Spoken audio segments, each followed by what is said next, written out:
Bismillahirrahmanirrahim. Innal hamdalillah nahmaduhu wa nasta'inuhu wa nastaghfiruh wa na'udzu billahi min shururi anfusina wa min sayyiati a'malina. Man yahdihillahu fala mudilla lahu wa man yudlilhu fala hadiya lahu. Wa asyhadu an la ilaha illallah wahdahu la syarika lahu wa asyhadu anna Muhammadan 'abduhu wa rasuluh. Amma ba'd. Rabbi shrah li sadri wa yassir li amri wahlul 'uqdatam min lisani yafqahu qawli. Rabbi zidni ilma warzuqni fahma. Allahumma inna nas'aluka ilman nafi'a wa rizqan tayyiba wa amalan mutaqabbala. Assalamualaikum warahmatullahi wabarakatuh. Apa khabar? Sihat semua pagi ni? Alhamdulillah. Tak pergi jalan-jalan ke? Oh, ni semua tak pergi jalan-jalan Sazan nak pergi jalan pun tak boleh.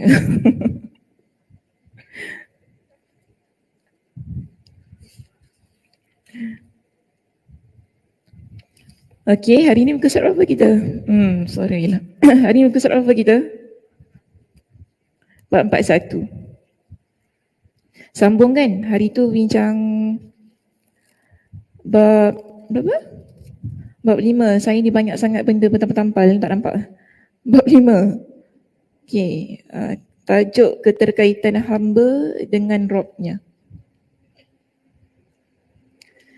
Hari ini kita sambung bahagian B. Di situ kita nak selesaikan perbincangan di topik kita yang kelima, bertajuk keterkaitan hamba dengan Rabb-Nya. Poin kita B di sini bertajuk perbuatan manusia itu di antara perintah dan larangan.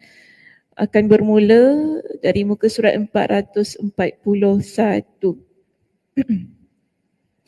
Okey, seperti itulah yang dimaksud keterkaitan amal perbuatan dengan perintah dan larangan Allah.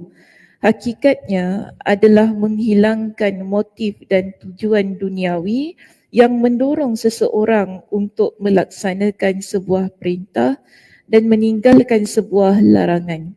Jadi semua itu dilakukan bukan kerana kepentingan duniawi, melainkan kerana melaksanakan perintah Allah dan menjauhi larangannya. Okay, faham tak kat situ? Nak cakap apa?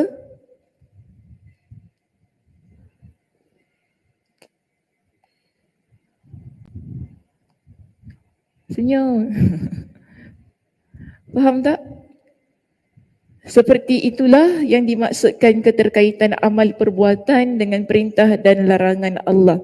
Seperti itu seperti mana ya? Seperti itu seperti apa? Minggu lepas bincang tentang apa?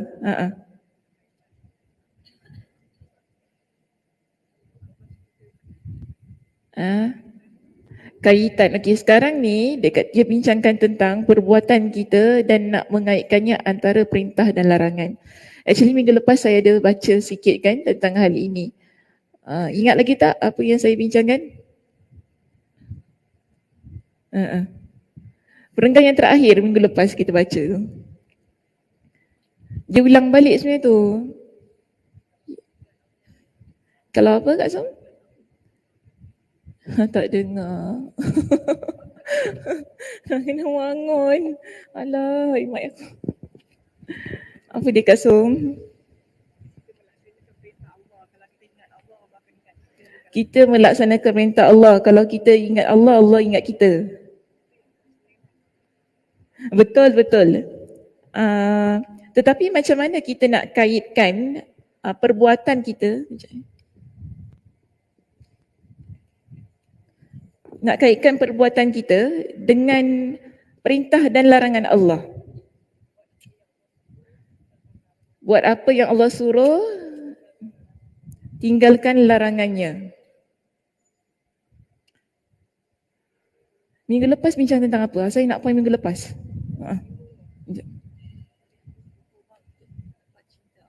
Apa dia? Kita harus berkorban untuk mendapat cinta Allah. Berkorban apa saja? Apa? Belajar ilmu agama yang betul. No, bukan. Siapa yang cakap? Kak Nisa yang cakap. Sana ke sini? Sini nak cakap. Okey, sini dulu. Mempelajari ilmu agama yang betul. Jadi orang yang soleh dengan amalan yang benar. Bukan itu. Bukan juga. Habis yang mana ya? Ya Allah, ya Tuhan. Perenggan yang terakhir kita baca minggu lepas kan. Kan dia kata dekat situ. Lihat perenggan terakhir muka surat 440. Dia kata gini. Amal perbuatan juga terkait dengan perintah dan larangannya.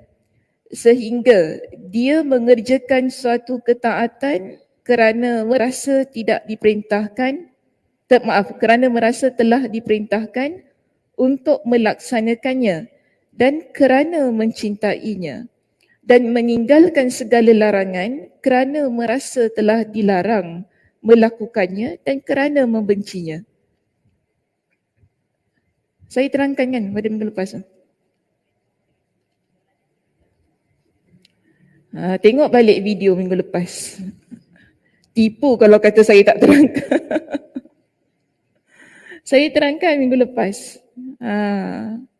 Saya terangkan. Macam ni. Orang tak ingat lah. Ingat nak balik je kalau ujung-ujung kan.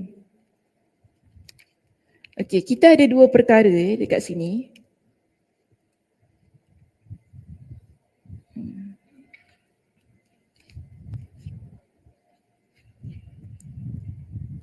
Nombor 1, melaksanakan perintah. Ini tadilah yang Kak Som kata kan, melaksanakan perintah Allah, tinggalkan larangan Allah.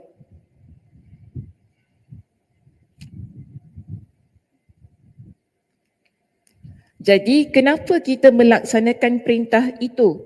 Okey, A, kerana diperintahkan Allah. Ini yang kita bincangkan pada minggu lepas, pada perenggan yang terakhir tu. B, kerana mencintai ketaatan yang kita buat atas perintah Allah. Kan saya kata, seseorang yang dia melaksanakan satu amal ibadah contohnya kan, dia buat tu bukan semata-mata kerana Allah suruh, tapi kerana dia cinta dengan amalan tu. Ingat tak saya sebut? Betul. Nasib baik. So, hilang ingatan sekejap.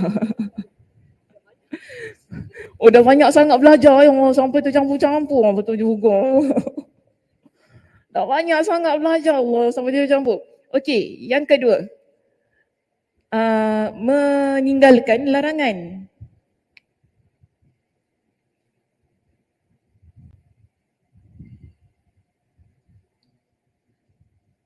Kenapa kita tinggalkan larangan? Sebab satu, Allah yang suruh kita tinggalkan. Betul tak?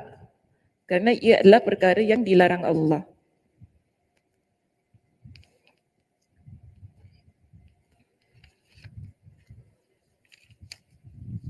B, sebab apa? Sebab kita membenci larangan tersebut.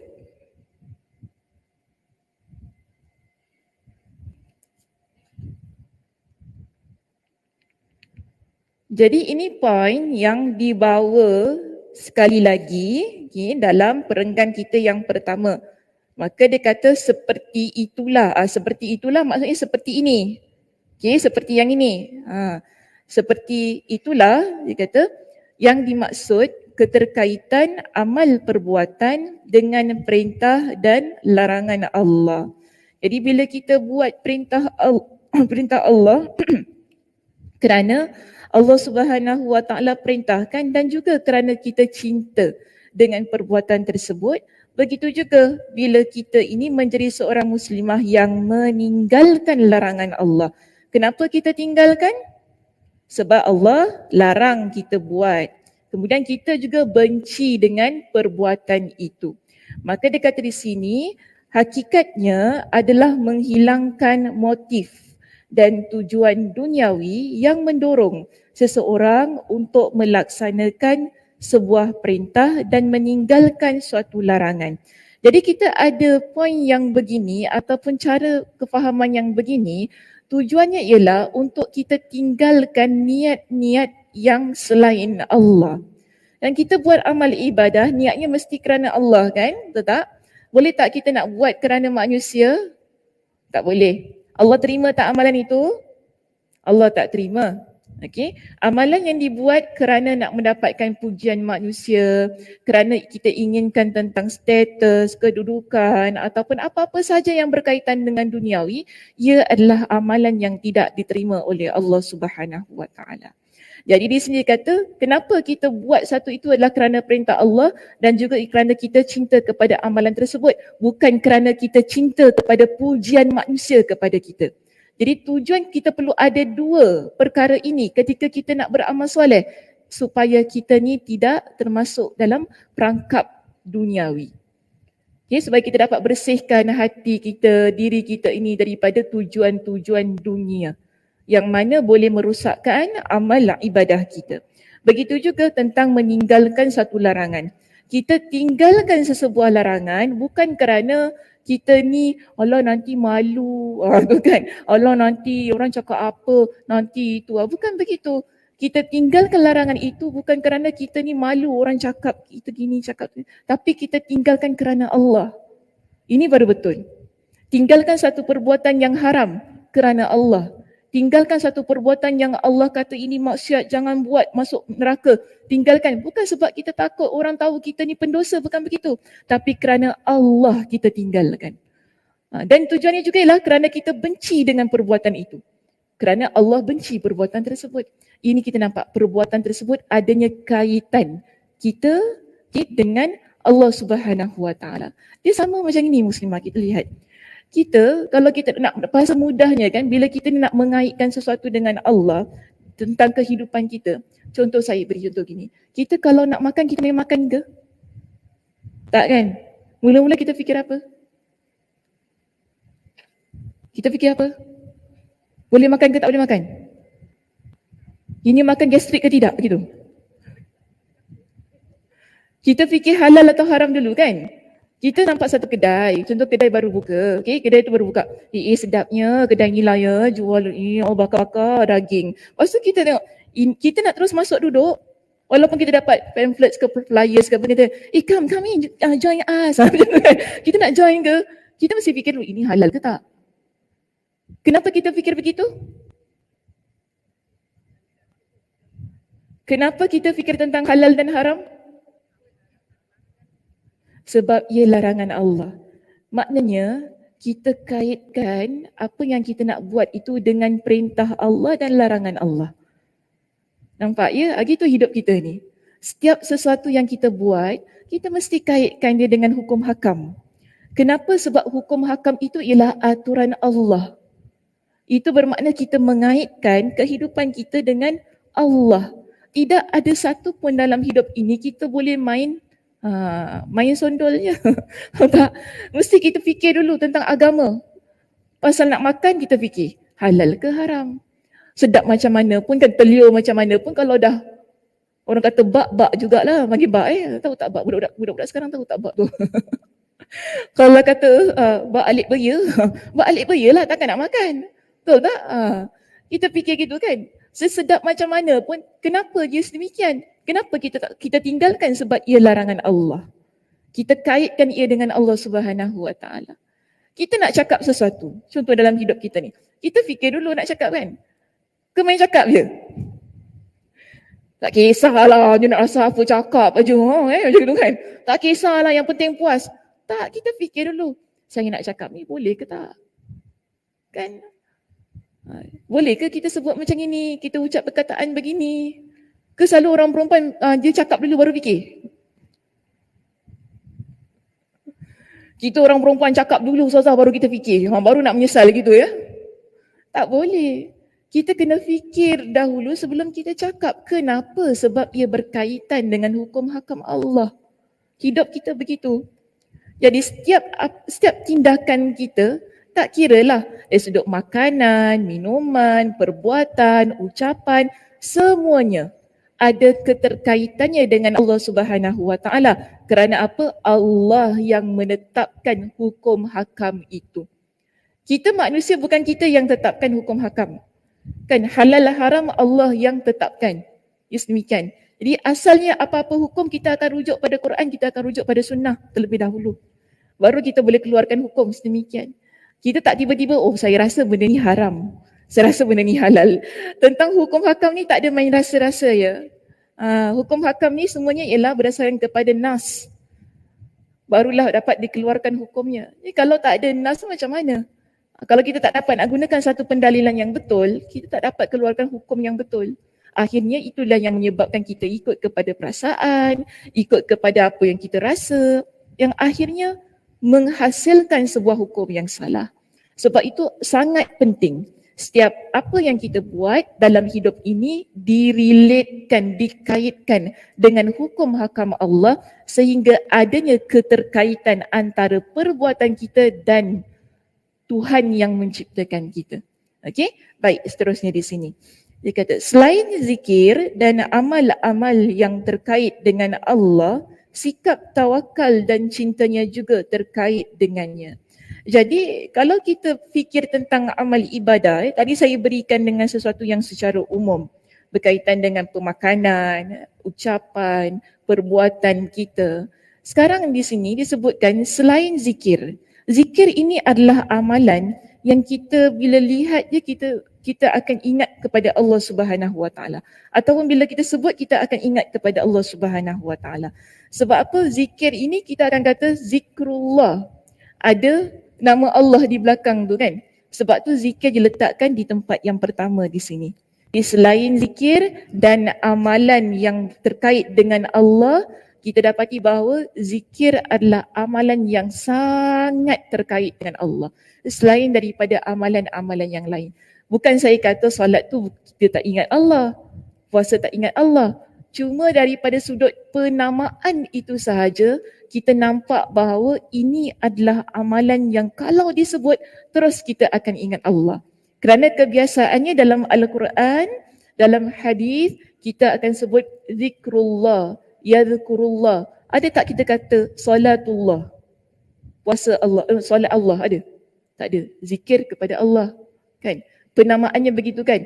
Ataupun puasa Allah, tak ada. Tak sebut gitu. Sedekah Allah, tak ada. Tapi zikrullah ada. Okay, zikir Allah, maksud zikir kepada Allah, ingat kepada Allah. Satu penamaan yang khusus diletakkan yang disandingkan perkataan zikir dengan Allah sehingga kita dapati bahawa amalan zikir ni adalah amalan yang paling dekat antara kita dengan Allah. Perbuatan yang bila kita buat, kita akan ingat kepada Allah Subhanahu Wa Taala. Ya, sebab itu kalau kita lihat di dalam hadis Nabi sallallahu alaihi wasallam, Nabi sallallahu alaihi wasallam bila Aisyah radhiyallahu anha sebutkan tentang baginda, dia kata apa? Nabi sallallahu alaihi wasallam adalah orang yang paling banyak berzikir. Dia katakan Nabi sallallahu alaihi wasallam yadhkurullah ala kulli ahyani. Kita nampak penggunaan perkataannya. Yadhkurullah, okay, yadhkurullah ala kulli ahyani. Nabi sallallahu alaihi wasallam insan yang sentiasa mengingati Allah dalam setiap hayatnya. Sebab itu ada hadis yang lain menyebutkan bahawa Nabi sallallahu alaihi wasallam beristighfar kepada Allah sehari berapa kali? 70, 100. 70 sampai 100. Dia senang je, nak ambil senang 70 sampai 100. Ada dua riwayat. Okey, ada dua riwayat. Satu riwayat kata Nabi berzikir istighfar 70 kali sehari. Okey, ada satu riwayat yang kata Nabi beristighfar 100 kali sehari. Aduh, Kak Song senang je 70 sampai 100 lah, senang ambil.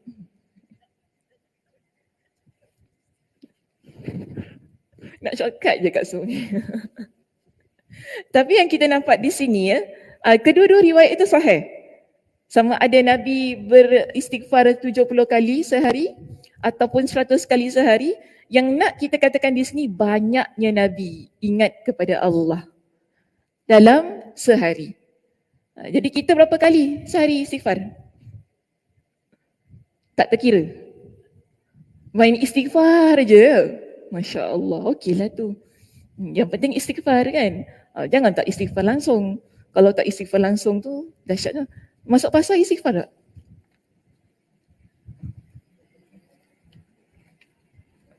Ha? Masuk pasar istighfar? Tak. Doa masuk pasar?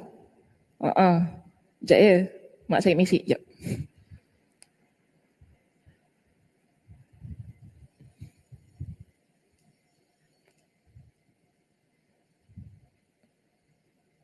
Kalau masuk pasar memang mesti baca doanya kan.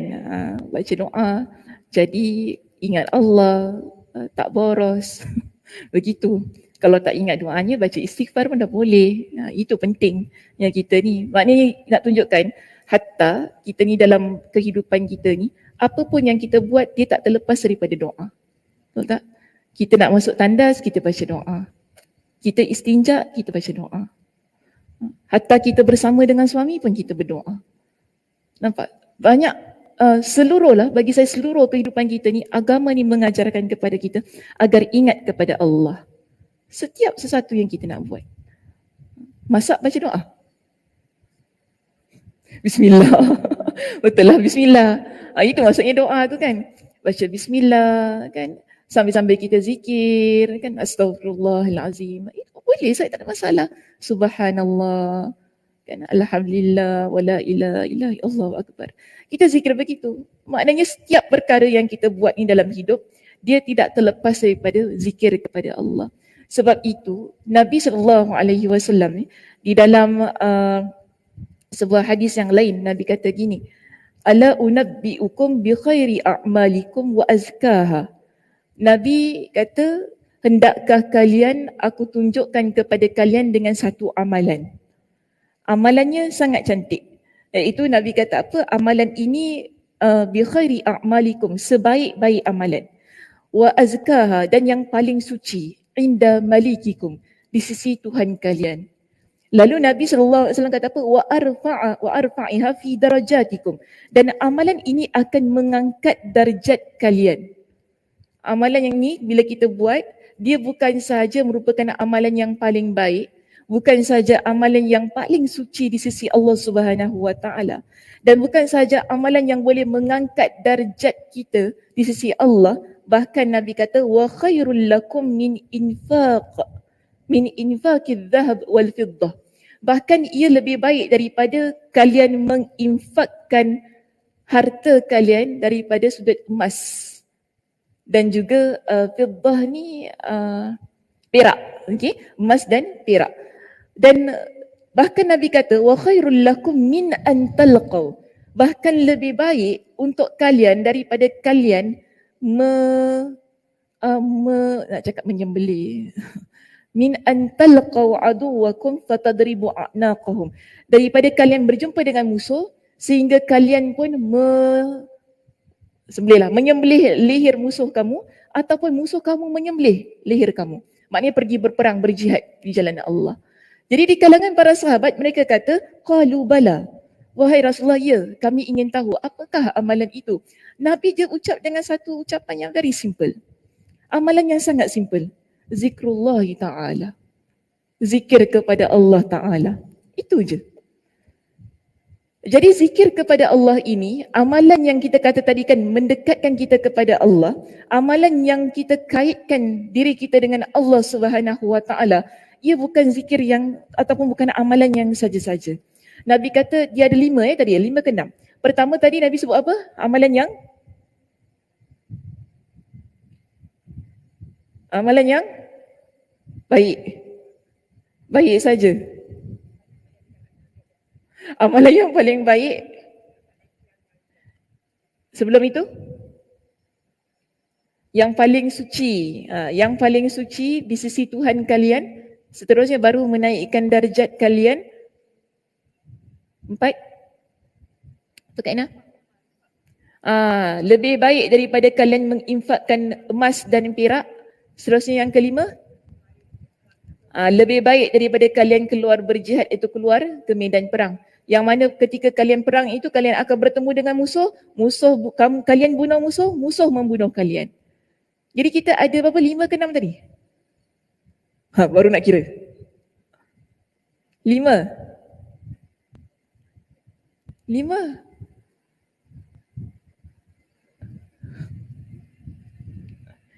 5 ke 6. Awak lambat sangat ni, ya Allah ya Tuhan. 5 ke 6.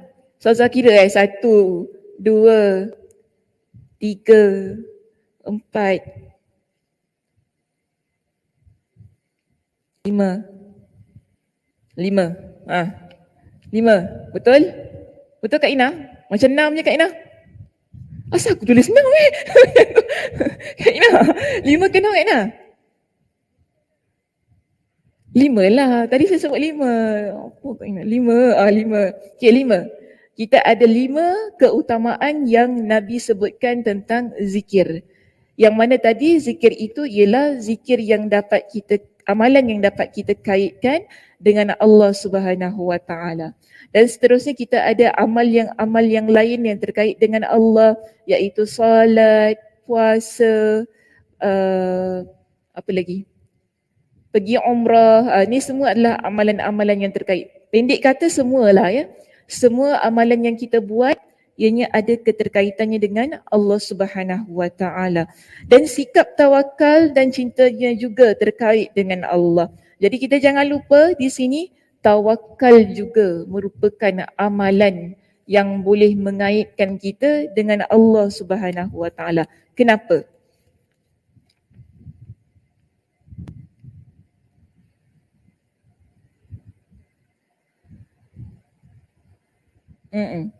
Kenapa tawakal mengaitkan kita dengan Allah?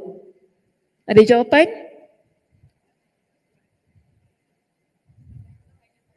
Bergantung hanya pada Allah. Okey. Contoh? Contoh? Contoh?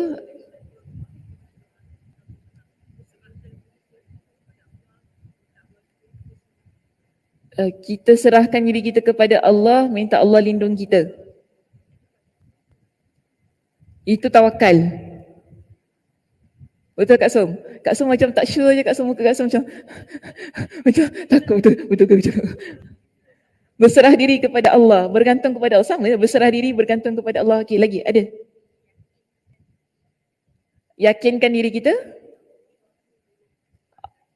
Allah tu akan bantu kita. Okey, yang lain?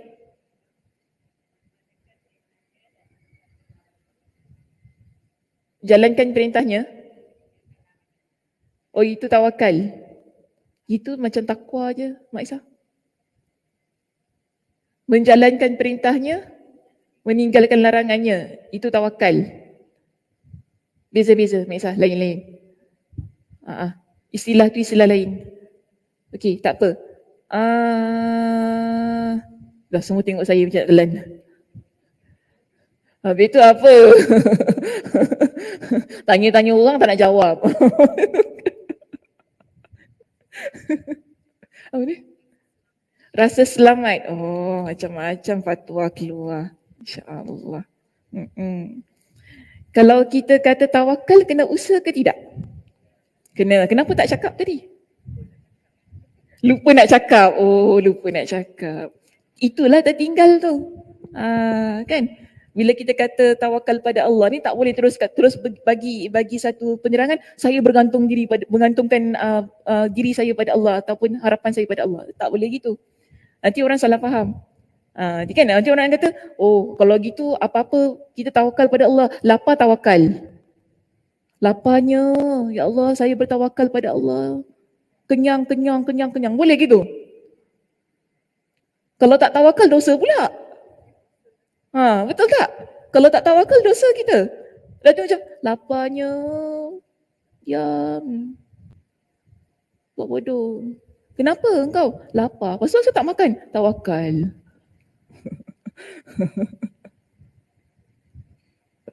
Boleh gitu? Tak boleh kan? Bermakna dia mesti ada usaha. Apa pun dalam hidup kita, sebelum kita bertawakal kepada Allah, kita perlu usaha. Ada seorang lelaki, dia datang kepada Nabi SAW.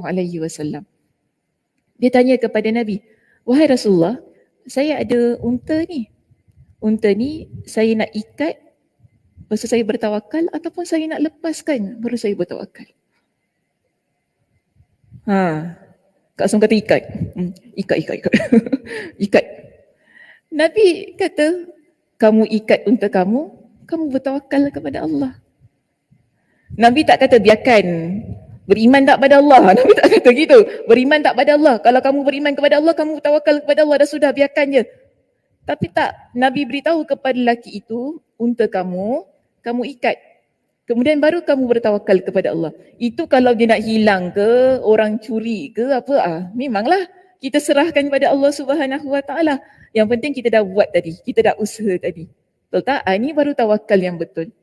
Ya, kita sakit, kita tak boleh biarkannya. Tak apalah, saya tawakal pada Allah, nak jadi apa jadi. Tak boleh gitu. Kena berubat. Jumpa doktor. Kan? Tak kata, kalau saya jumpa doktor nanti tawakal saya hilang. Salah. Kita berubat, jumpa doktor, cari ubat, cari penawar. Kan? Kalau perlu buat apa. Buat. Ikut kepada apa yang kita sakit, apa yang telah didiagnoskan pada kita. Baru kita, dalam keadaan kita usaha tu, saya tawakal pada Allah.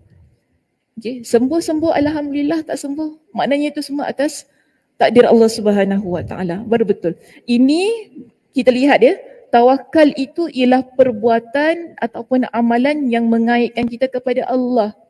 Tetapi ingat, ia perlu kepada usaha kita. Barulah ia tawakal kepada Allah. Baik, seterusnya. Dia kata di sini, apabila sudah demikian, maknanya zikirnya dah betul tadi, amalannya dikaitkan pada Allah, ada tawakal pada Allah, cintanya pada Allah. Cinta pada Allah kita dah bincang ya pada minggu lepas. Siapa yang tak datang ataupun tak ingat, boleh nanti refer. Okay, perbincangan kita di kuliah minggu lepas. Baik. Di sini dia kata, bila itu semua sudah ada pada diri kita, maka ianya menjadikan dirinya orang yang sangat yakin kepada Allah Subhanahu Wa Taala, merasa sangat nyaman bersama Allah dan semakin redha dengan kebaikan dan pengaturannya yang berlaku bagi dirinya, tanpa pernah bersangka buruk kepada Allah dalam situasi dan kondisi bagaimanapun. Nampak? Ini kita panggil sebagai hasilnya.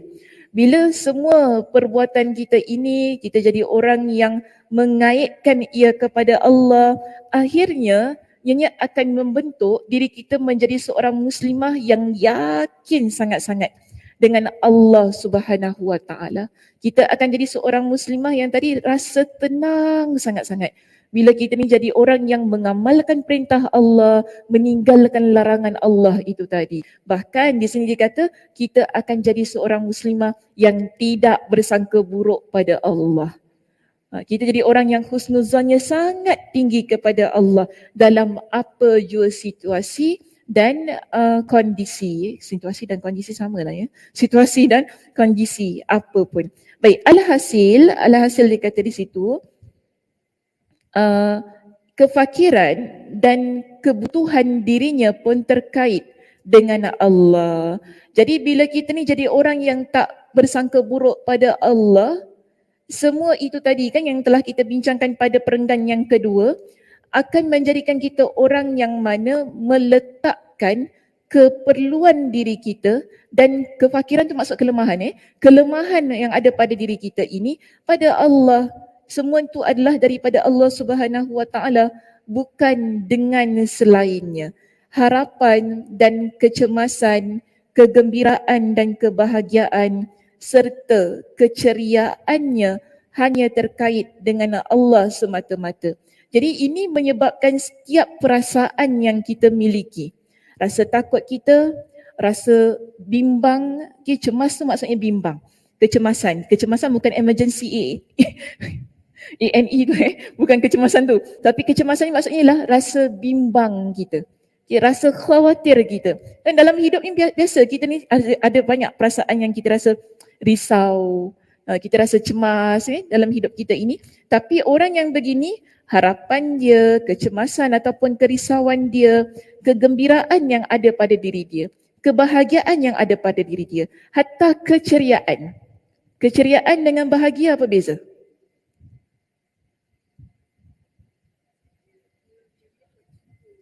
Ceria suka, bahagia tak suka.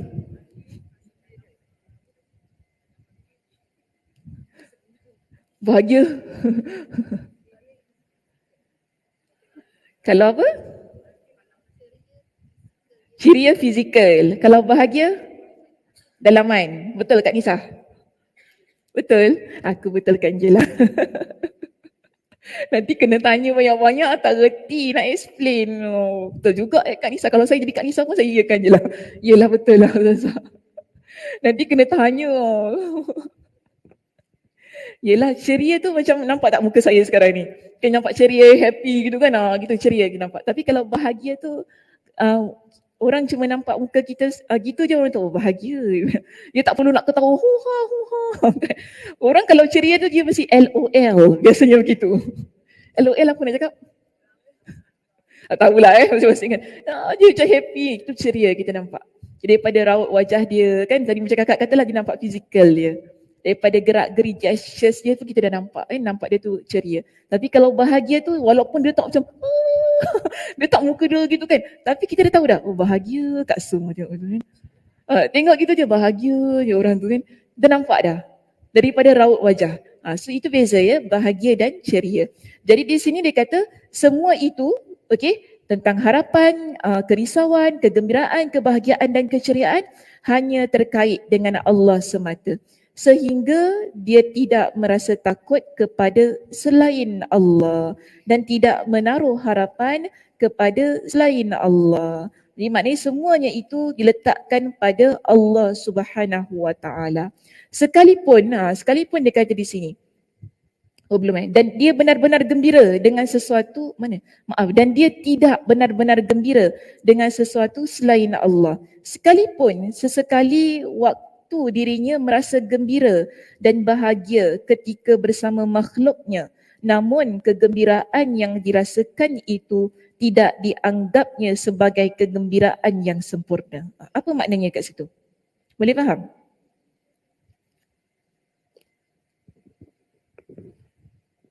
Faham? Apa dia faham? Pelan-pelan suara. Apa dia faham? Faham apa kat situ?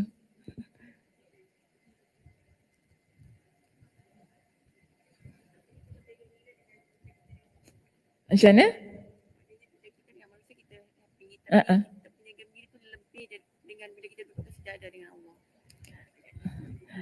Dengan manusia kita happy.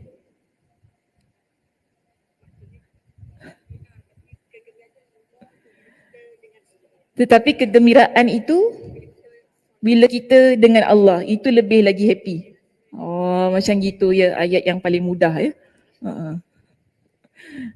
Kita macam inilah. Kita kalau keluar dengan kawan-kawan happy tak? Semalam pergi Johor happy?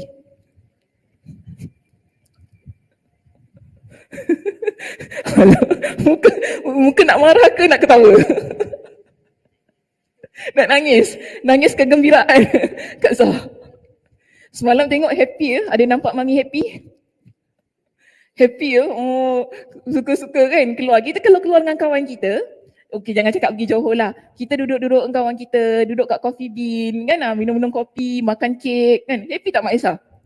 Happy lah kalau tak takkan duduk. Tapi ada orang duduk-duduk dia nangis kan. Situ sedih kan. Oh sedih semalam. Dia mengadu kan.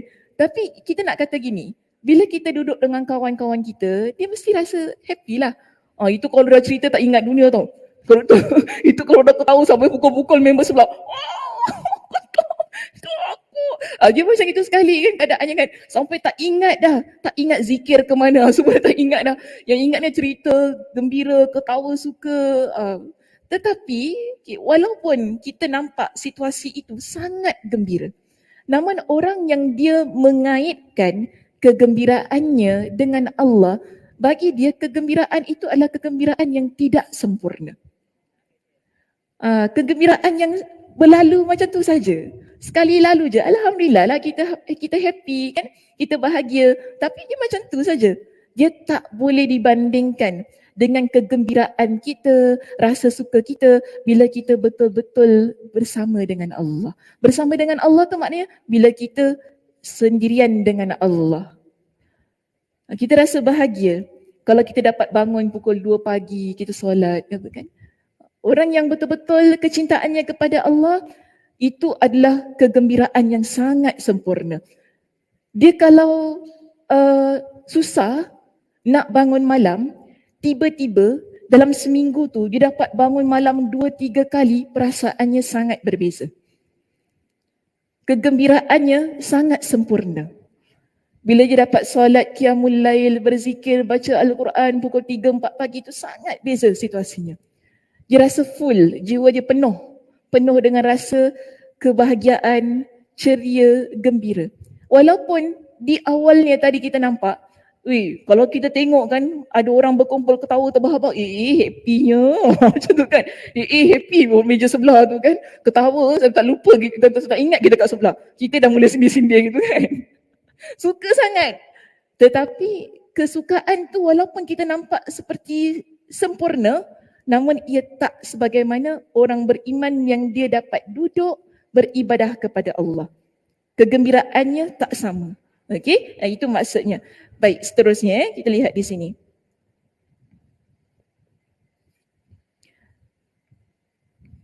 Kebahagiaan, keceriaan, kenikmatan, kesejukan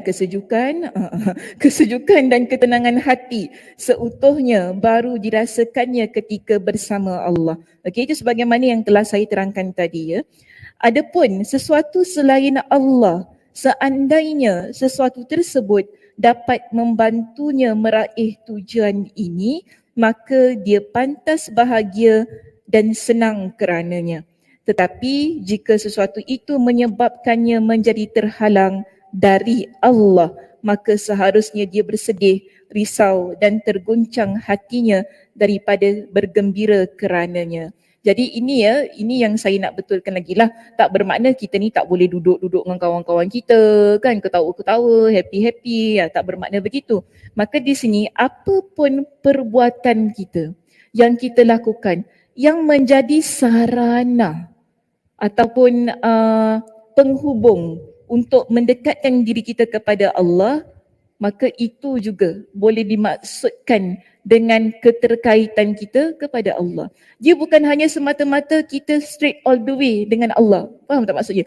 Maksudnya solat, puasa, bayar zakat. Ni semua adalah keadaan-keadaan yang mana kita dengan Allah semata-mata kan. Dia tidak ada pertengahan, perantaraan. Tetapi ada kalanya sesuatu itu dia boleh menjadi perantaraan yang mendekatkan kita kepada Allah. Contoh teman-teman yang baik. Bila kita duduk dengan dia, mengingatkan kita kepada Allah, itu boleh sahaja. Sebab tu tadi dia kata, kalau hal itu membantunya meraih tujuan ini, iaitu meraih tujuan untuk dia mengaitkan setiap perbuatannya kepada Allah, maka dia memang layak untuk jadi orang yang bahagia. Kita sepatutnya bahagia. Kan bila kita duduk dengan kawan kita ini, berjumpa dengan dia, banyak menyebabkan kita ingat kepada Allah, akhirnya kita jadi orang yang lebih baik kan daripada dahulu. Alhamdulillah, kita bahagia dengan keadaan itu. Tapi di sini, kalau dengan adanya perantaraan tersebut menyebabkan kita lebih jauh daripada Allah. Contoh kawan yang tak baik. Senanglah saya bagi contoh begitu ya. Kawan yang tak baik. Akhirnya kita jauh daripada Allah. Kawan ni ajak pergi mana? Tempat tak baik lah, senang. Tempat tak baik lah. Ajak pergi tempat-tempat yang tak baik lah. Pergi mana? Disco.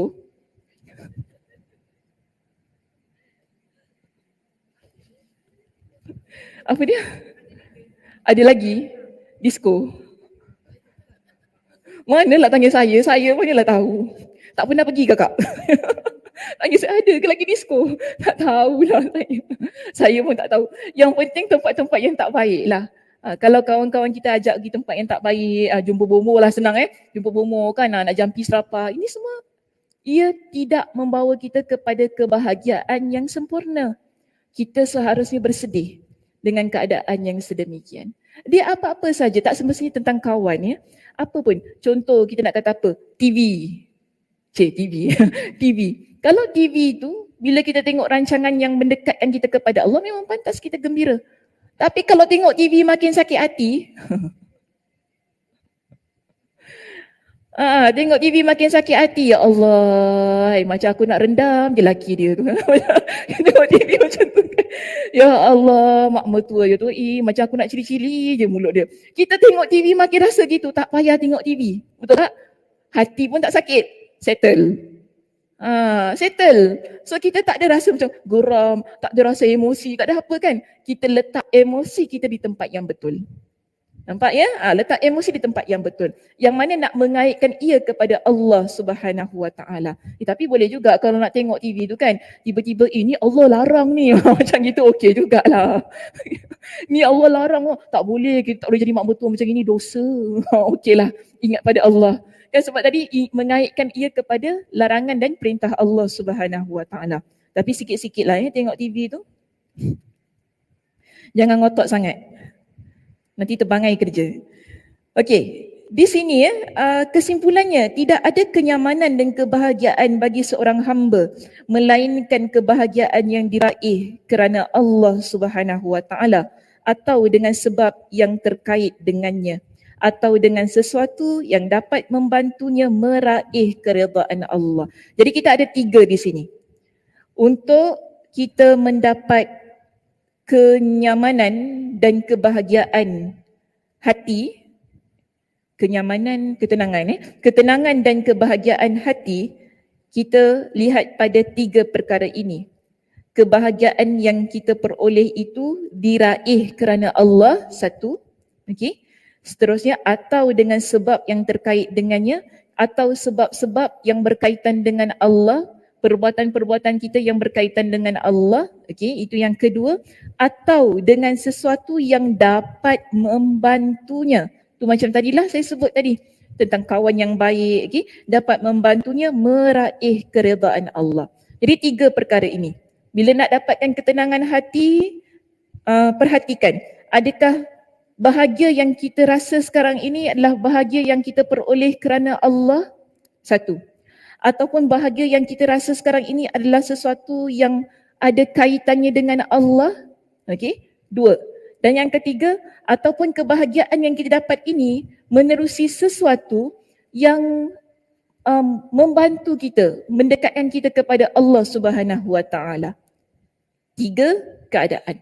Bermakna kalau kita nak faham secara keseluruhannya daripada poin kita yang perenggan 3, 4 dan 5 muka surat 441 di situ. Hamba ini adalah hamba yang dia menyerahkan segala urusannya kepada Allah. Tidak ada sesuatu pun yang dia buat dalam hidup dia melainkan dia akan memikirkan Allah Subhanahu Wa Taala. Kita lihat tawakal tadi, kita bincang tawakal, penyerahan diri, pergantungan diri, kan apa-apa, hatta bila dia berkawan dengan seseorang pun ia kerana Allah Subhanahu Wa Taala. Jadi setiap sesuatu itu berkaitan dengan Allah Subhanahu Wa Taala. Sebab itu Nabi SAW ajarkan kepada kita dengan doa Allahumma laka aslamtu, sebagai satu bentuk penyerahan diri kita kepada Allah. Okey, Allahumma laka aslamtu wa bika amantu wa alaika tawakkaltu wa ilaika anabtu wa bika khasamtu. Ada 5 perkara yang kita sebut dalam doa ini yang menunjukkan kita menyerahkan semuanya kepada Allah Subhanahu Wa Taala. Dan seterusnya Nabi doa Allahumma inni a'udzu bi'izzatika. Ya Allah, sesungguhnya aku berlindung dengan keagunganmu. La ilaha illa anta. Tidak ada Tuhan melainkan engkau. Antudillani. Daripada engkau menyesatkan aku. Sebab apa? Kita kalau bergantung kepada makhluk, kita boleh sesat. Sebab itu kita bergantung kepada Allah Subhanahu Wa Taala supaya Allah lindungi kita agar kita tidak sesat. Antal hayy allazi la yamutu. Engkaulah yang maha hidup dan engkau tidak mati. Wal jinnu wal insu yamutun. Manakala jin dan manusia mereka akan mati. Sebab itu kita tak bergantung diri kita ini pada makhluk jin maupun manusia. Kita menggantungkan diri kita hanya pada Allah, menyerahkan diri kita hanya pada Allah. Allahumma laka aslamtu. Okey, doanya Allahumma laka aslamtu. Ya Allah, padamulah aku menyerahkan diriku. Wa bika amantu, dan kepada engkaulah aku beriman. Wa alaika tawakkaltu, dan kepada engkaulah aku bertawakal. Wa ilaika anabtu, dan kepada engkaulah aku bertaubat, iaitu mengembalikan diriku kepadamu. Wa bika khasamtu, dan kerana engkau aku memusuhi musuh-musuhmu. Maksud musuh-musuh ni lah orang yang buat perkara syirik, mereka yang tak percaya kepada Allah, mereka yang suka memperlekehkan agama, kan? Ini musuh-musuh Allah. Jadi kita kata kerana Allah lah kita bermusuh dengan musuh-musuh Allah. Okay. Allahumma inni a'udzu bi'izzatika.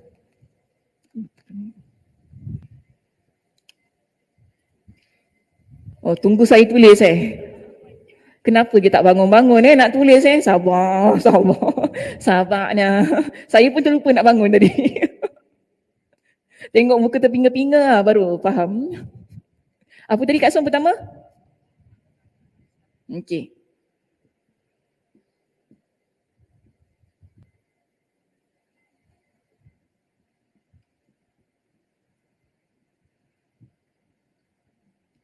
Lagi?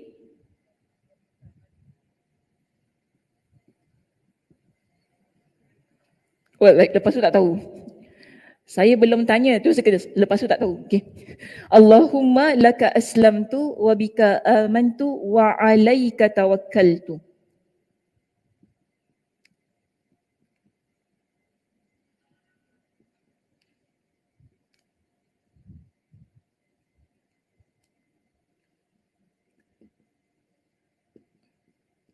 Wa ilaika anabtu wa bika khasamtu.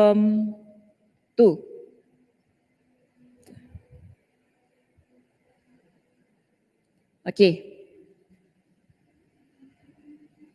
Terangkan yang kedua, Nabi doa, ingat? Allahumma itu apa? Okey. Minta lindung. Minta lindung daripada apa? Minta lindung daripada apa? Kesesatan. Okey. Muat tak nak tulis ni? Tadi patut padam yang atas ni.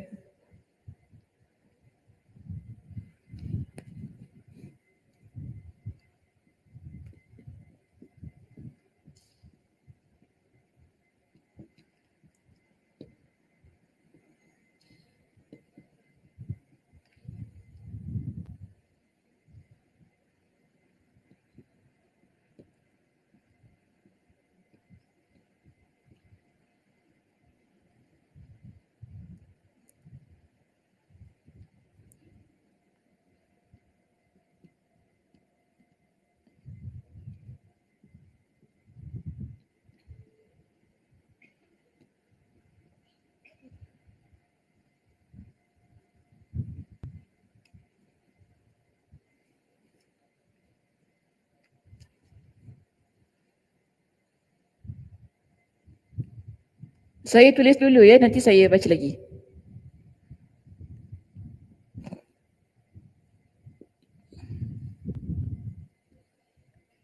Bagi pada 3 ya, doanya senang hafal.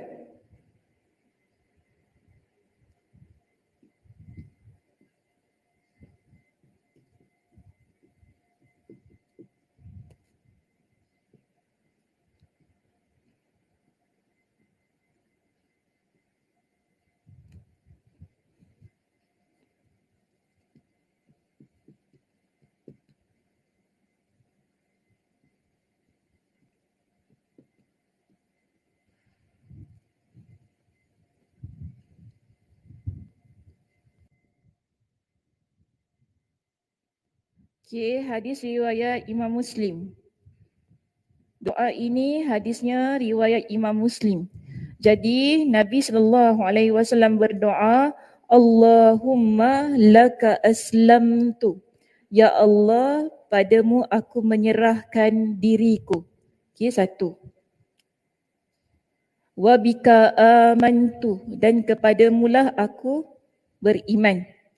Tiga, wa alaika tawakkaltu, dan kepadamulah aku bertawakal.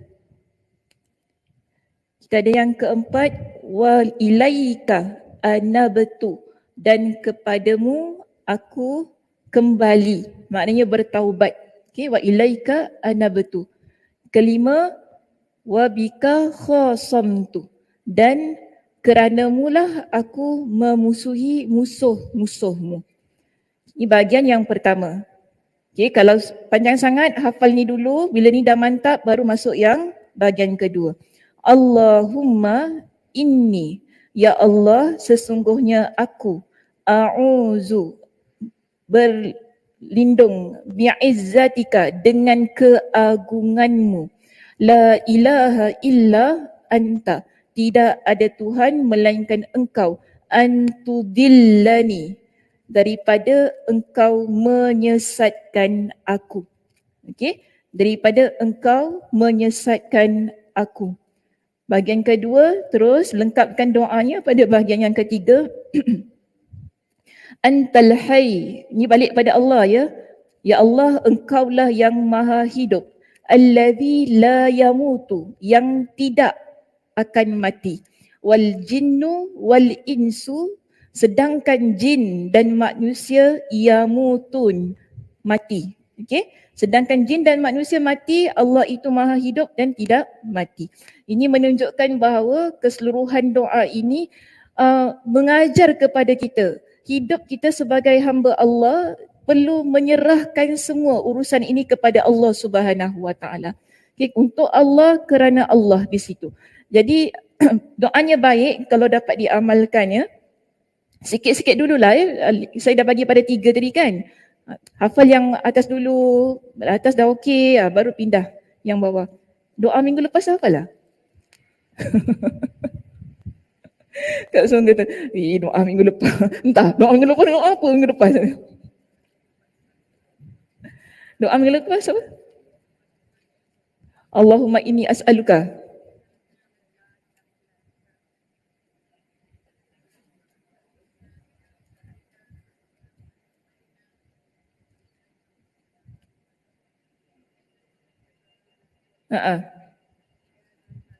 Ya zal jalali wal ikram. Allahumma inni as'aluka bi anna lakal hamda, kan doa tu. Doa apa tu? Minta apa? Minta hajat. Sifat-sifat Allah. Minta dengan sifat-sifat Allah.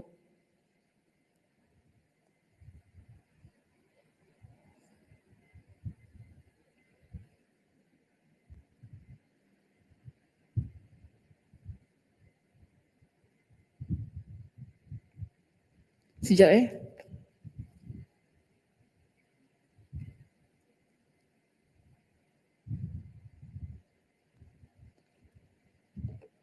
Okey, terus kita selesaikan perenggan kita di sini. Allah telah menegaskan, muka surat 442, Allah telah menegaskan bahawa dia tidak mencintai orang-orang yang berbahagia kerana dunia dan segala perhiasannya. Okey, ada urutan kaki nombor 7, lihat Al-Quran surah Al-Qasas ayat yang ke-76. Nanti boleh rujuk ya, balik rumah boleh rujuk nanti. Ke balik rumah buku dah tutup dah. Dengar balik, tak, ini saya nak suruh buka sendiri, buat homework sendiri. Okay. 7, lihat Al-Quran surah Al-Qasas ayat yang ke-76. Minggu depan saya tanya, minggu depan tak ada kuliah, nasib baik tak ada kuliah. Allah justru memerintahkan agar manusia itu berbahagia kerana anugerah dan rahmatnya. Nota kaki nombor 8 lihat di bawah itu, lihat Al-Quran surah Yunus ayat yang ke-58. Okay, nanti lihat ya surah-surah ini yang telah dinyatakan di bawah nota kaki situ. Iaitu Islam, iman dan Al-Quran. Sebagaimana pentafsiran yang dinyatakan oleh para sahabat dan tabi'in. Intinya tu apa? Intinya siapa pun orangnya, itu siapa pun lah di kalangan kita ini yang beriman kepada Allah, jika semua hal yang disebutkan di atas telah terkait dengan Allah, nescaya dia telah sampai kepada tujuannya. Jika demikian, bererti hubungannya dengan Rabb-Nya, itu dengan Tuhannya telah jika tidak demikian, bererti hubungannya dengan Rabb-Nya telah terputus. Hingga orang ini pun akan terkait dengan kepentingannya sendiri. Bahkan makrifat, kehendak dan perilakunya diserahkan kepada dirinya sendiri. Jadi senang kata ginilah, dia nak kata, kalau kita ni jadi hamba Allah yang tidak memikirkan tentang Allah, kita nak buat apa-apa kita ikut kepala kita je. Sorry kalau guna ayat tu kasar ya. Kita nak buat apa ikut kepala kita je lah. Tak kisahlah halal, haram, dosa, pahala, syurga, neraka, tak fikir. Kita nak buat ikut je suka hati kita. Maka kita akan jadi orang yang terputus daripada rahmat Allah Subhanahu Wa Taala. Kita apapun dalam hidup ni kita nak buat perkara itu ialah perkara yang mana Allah Subhanahu Wa Taala bantu kita. Kita nak begitu. Okey, apa pun dalam hidup kita ini, bila kita nak buat sesuatu, kita nak Allah itu bersama dengan kita dalam setiap langkah kita, supaya ianya adalah langkah-langkah yang diberkati oleh Allah Subhanahu Wa Taala. Tapi kalau tidak, kalau kita ni jadi orang yang sombong, yang ego, yang rasa diri kita saja betul, yang tak perlukan kepada rujukan daripada Al-Quran, daripada hadis, kan, kita nak buat apa kita buat je suka hati kita, inilah yang akan menjadikan diri kita orang yang berada di jalan yang salah. Dan kalau begitu situasinya, kembali ke pangkal jalan, balik masuk pada track kita, iaitu dengan sentiasa beramal soleh, melakukan perbuatan-perbuatan yang Allah redha, kan? Lebih-lebih lagi kita ni sekarang di 10 pertama bulan Zulhijjah. Kita rebut peluang ini. Kita nak ambil peluang ini supaya kita dapat jadi seorang muslimah yang memanfaatkan ruang dan peluang yang Allah beri. Selalunya kita ni ambil peluang, orang kata bulan Ramadan kan, untuk beramal soleh. Tapi sekarang ini kita ada peluang yang diberikan kepada kita sekali lagi dalam beramal soleh. Sebab itu Nabi ingatkan kepada kita, ma min ayyam, tidak ada hari-hari yang mana amal soleh itu lebih dicintai oleh Allah berbanding daripada hari-hari ini. Yakni ayyamul ashr, iaitu 10 yang pertama pada bulan Zulhijjah. Kita dah berapa hari ni? 3? 2 Kak Som. Manjat Google. 3, 2. Malam nantilah. Malam nanti. 2 Kak Som, 2. Aku rasa macam baru tiba-tiba masuk 3. Jadi kita nampak di sini kita masih ada lagi peluang yang perlu kita rebutkan. Dan para sahabat tanya kepada Rasulullah, wahai Rasulullah, walaupun kalau kita berjihad, tak sama ke? Nabi kata tak sama. Melainkan kalau orang itu dia keluar dengan harta dan dirinya, setelah itu dia tak pulang-pulang lagi. Tak balik lagi, dia mati syahid. Dalam keadaan yang dia keluar dengan harta dan dirinya itu. Jadi di sini Nabi SAW mengingatkan kepada kita amalan-amalan yang kita nak buat di 10 hari yang pertama ini kan. So kita nampak sekarang 1 sampai 8 Zulhijjah, itu kita panggil sebagai yang umum lah ya. 1 hingga 8 Zulhijjah ini kita buat amalan-amalan yang kita mampu buat. Siapa yang mampu berpuasa, berpuasalah. Siapa yang mampu bersedekah, bersedekah. Siapa yang rasa dia nak khatamkan Al-Quran pada 10 hari yang pertama ini, silakan. Ikut kepada kemampuan. Yang penting jangan tinggalkan beramal soleh. Makin mungkin 10 hari ni, saya kata, kita nak bagi mak kita duit hari-hari. Contoh kan, sejuk mak dengar nak bagi duit hari-hari. Macam tu kan. Persilakan, yang penting beramal. Kerana amalan pada 10 hari yang pertama ini adalah amalan yang ganjarannya sangat besar. Jangan sesekali kita remehkan. Dan kalau kita tak mampu untuk puasa 1 hingga 8 tu kan, kita nak ambil hari, mungkin esok hari Khamis kita nak puasa, okey saja, tak ada masalah. Ataupun kita nak puasa pada 9 saja. 9 hari apa? Hari Arafah. Ini juga ada dalilnya. Nabi SAW pernah ditanya oleh seseorang tentang hari Arafah ini, tentang puasa pada hari Arafah. Dia kata, wasu ila an sawmi yaumi Arafah. Nabi pernah ditanya tentang puasa pada hari Arafah yang jatuh pada 9 Zulhijjah, hari Arafah ini. Kalau kita hari apa? Rabu. Berapa bulan 28 raya. 29 raya. 29 raya, 28 yang kita sepatutnya kita tak ada kuliah dulu kan. Jadi 28 hari bulan tu kalau kita nak puasa waktu tu pun saja, alhamdulillah rebut peluang itu. Kalau Rasulullah 1 sampai 8 nak puasa tak payah lah. Letih lah. Okey tak apalah, okey saja, tak ada paksaan. Dan kalau nak pilih nak puasa 1 ke 3 ke 4 ke, boleh saja. Sebab itu bukan sesuatu yang mesti dibuat. Cuma ganjarannya sangat besar. Ganjarannya apa? Wallahu a'lam. Hanya Allah Subhanahu wa taala yang mengetahui ganjaran apa yang akan diberikan kepada hamba-Nya yang beramal ibadah pada 10 hari pertama bulan Zulhijjah. Tapi yang penting pada puasa Arafah itu, bila Nabi SAW ditanya, dia katakan begini. Nabi kata, faqala yukaffirus sanatal madiyah wal baqiyah. Puasa hari Arafah ini ianya akan menghapuskan dosa kamu setahun yang lalu dan yang akan datang. Ini kelebihan, keutamaan kita berpuasa di hari Arafah untuk mereka yang tidak menunaikan haji.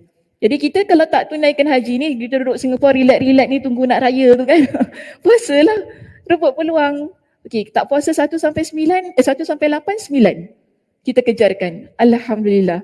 Okey, jadi 9 hari bulan itu, 9 Zulhijjah itu, selain daripada ada keutamaan berpuasa yang menghapuskan dosa kita setahun yang lalu dan juga yang akan datang kan, Nabi kata apa? Khairud du'a yaumi Arafah. Sebaik-baik doa ialah doa pada hari Arafah. Ni cantik juga. Maknanya hari Arafah ini panjatkan doa sebanyak-banyaknya kepada Allah. Doa apa yang kita nak doa, panjatkan kepada Allah Subhanahu wa taala. Lalu Nabi SAW kata apa? Wa khairu ma qultu ana wan nabiyyuna min qabli. Dan Nabi kata sebaik-baik doa yang telah aku ucapkan dan juga para nabi sebelum aku ialah la ilaha illallah wahdahu la syarikalah lahul mulku wa lahul hamdu wa huwa ala kulli syai'in qadir. Doa ini adalah doa yang diamalkan oleh Nabi SAW ketika hari Arafah. Jadi kita doa sebanyak-banyaknya kepada Allah dengan zikir itu. Okay. La ilaha illallah wahdahu la syarikalah lahul mulku wa lahul hamdu wa huwa ala kulli syai'in qadir. La ilaha illallah wahdahu la syarikalah. Tidak ada Tuhan melainkan Allah yang esa, yang satu-satunya. La syarikalah, yang tidak ada sekutu baginya. Lahul hamdu, lahul mulku wa lahul hamdu. Bagi Allah itulah kerajaan. Wa lahul hamdu, dan bagi Allah itulah segala pujian. Wa huwa ala kulli syai'in qadir. Dan pada Allah itulah segala sesuatu. Kan kita ni tak ada apa-apa. Tapi pada Allah itulah segala sesuatu. Sebab itu kita minta kepada Allah. Kita tak minta kepada selain Allah Subhanahu wa taala. Dan sebab itu doa ini menjadi doa yang dibaca oleh para nabi sebelum Nabi SAW dan juga Nabi sendiri, yang diamalkan sepanjang hari itu. Kan selain kita dikatakan boleh bertakbir, bertahmid dan bertahlil kan, Allahu Akbar, Allahu Akbar walillahil hamd pada waktu itu yang mutlak bukan muqayyad di situ, yang mutlak di situ. Jadi kita boleh juga banyak terusan membaca zikir itu tadi sepanjang hari di 9 Zulhijjah. Moga-moga Allah Subhanahu Wa Taala menerima amal ibadah kita dan kita kaitkan ia kepada Allah Subhanahu Wa Taala itu tadi. Amal ibadah kita yang kita niatkan ia kepada Allah Subhanahu Wa Taala. Amal ibadah yang Allah janjikan dengan pengampunan dosa setahun yang telah lalu dan setahun yang akan datang. Dan moga-moga setiap doa yang kita panjatkan kepada Allah pada hari itu Allah angkat dan dikabulkan. Wallahu a'lam bishawab. Okey, muslimah, itu sahaja pengajian kita pada pagi ini.